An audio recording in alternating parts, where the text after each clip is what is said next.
সময় ভাবে কেবল হুজুররা কা চিল্লায়, মামুনুল হক কা চিল্লায়, শুধু অমকে কা চিল্লায়, হুজুররা এত মাথা ব্যথা কিটা, হুজুররা তো কিছু চিন্তা করে কেন? আজকে মুসিবত তো শুধু হুজুরদের উপরে না, অ্যাডভোকেট সাইফুল ইসলাম আলিফ তো হুজুর না? কথা বলেন না কেন? আমার সেই ভাইকে জবাই করে দিল কেন বেঈমানি?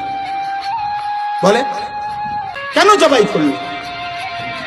আমরা তো কোনোদিন এদেশে কোথাও কোন মুসলমান 5ই আগস্টের পরে মুসলমানরা হিন্দুদের অসংখ্য মন্দির পাহারা দিছে না কোথাও? এই পাহারার বিনিময় এটা, এই পাহারার এই বিনিময় যে আমার ভাইকে জবাই করে দিলাম। এজন্য দোস্ত আমার, এই অস্থিরতা বড় সাংঘাতিক অস্থিরতা, যেটা হতেই পারে না, আমরা এটা মানি না।